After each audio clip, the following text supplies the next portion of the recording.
Hi guys, good evening. Thank you for being here tonight. Di ba ikaw sa lahat ng mga candidates, I think ikaw sa pinaka-famous sa lahat, I think.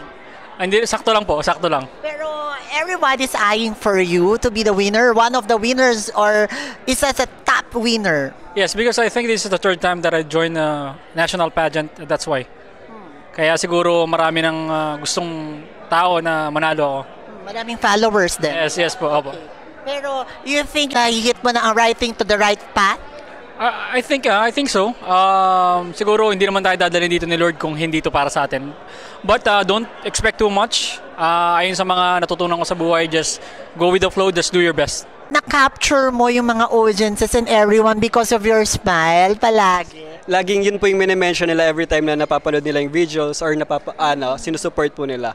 Everyone in TikTok, di ba, Yes. parang you have that very allure, parang nakaka-magnet na positive aura smile. Opo. Actually, yun po yung laging sinasabi nila talaga. What's your message to their followers out there? And to my followers po, maraming salamat sa lahat ng suporta and keep supporting me po, and also yung mga medias po natin dahil sa kanila.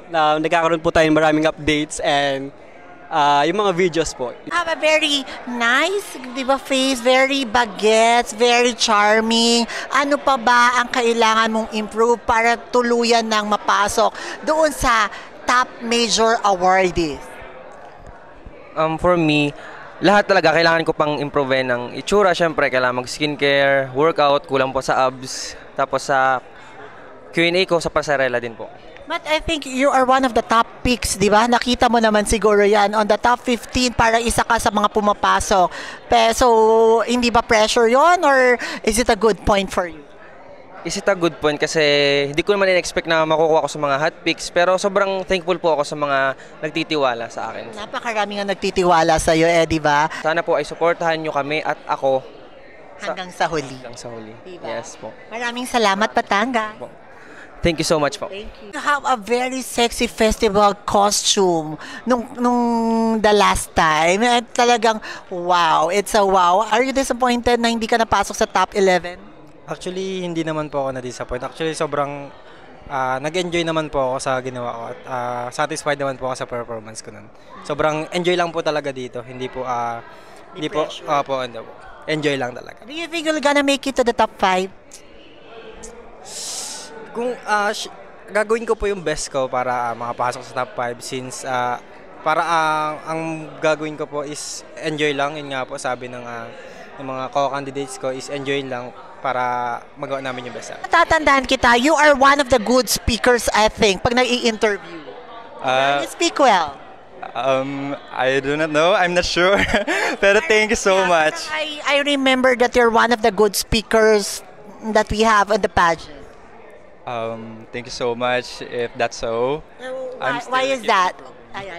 Actually, I'm still keep improving my communication skills, and there are so many things na hindi ko pa rin po alam, and I have to practice. Why? Is it your first time on joining pageants? Siguro hindi naman, di ba? Way back there, nagjo-join kayo ng pageants in Pangasinan. Actually, it was my third time national competition, but I stopped for about 2 years. So parang ngayon nangangapa po ulit, but I'm so glad because one of the prestigious pageant here in our country, I am so blessed na isa po ako sa candidate. Passionate na, di ba? Passion mo na kasi siya, di ba? Ang joining pageant. Yes po. Napakadami nyo from Visayas. Do you think na hati-hati ang mga support ng lahat? No, actually we're brothers naman po coming from Cebu. So we're not we're not really I don't treat them as my competitors. I treat them as my brothers. They're also helping me and I also help them. How do you help them? Especially Talisay City is my roommate. Then we have a lot of trainings, especially with the Q&A. We help each other with our discussions po. Yes. Cebu are very well known to be good speakers, isn't it? Definitely. So that's your weakness, either that's your strength. So mapasok lang sa top 10, you're gonna get the crown, parang ganon. I'll do my best. Nothing's sure po dito sa competition because we all know I have a lot of strong competitors, pero once makapasok po tayo sa top 10 or top 20, then we will do our best. One of the youngest, di ba? Napakaraming candidates natin yun ng mga hunk, napakalalaki. So, paano mo sila i-topple down? Well, actually, to be honest po, thank you for saying na I'm one of the youngest, pero I'm already 26 years old po. You look so young. Oh, thank you. Siguro sa tamang tulog lang. And Mga vegetables ilang- from the province. ganun. Ilang oras tulog niya? Mga 6 to 8 hours every day po. Ayan.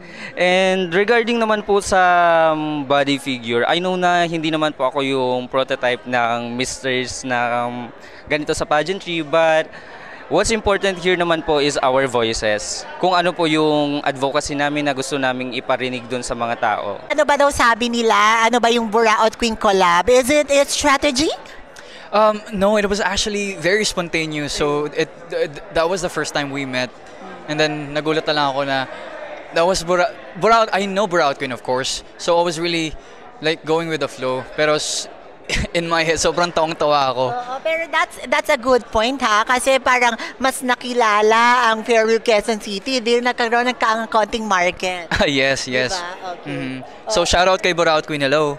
Okay. See you around. See you around. Thank you. Have a great evening. What is it that you think na kailangan pa nating i-improve para ma-hit na natin ang the ball game? For me po is yung pakikipag-communicate po, and of course yung physical looks po. Kailangan po mas i-improve ko pa po hanggang coronation night. Okay. Maraming salamat, Bulacan. Thank you so much po.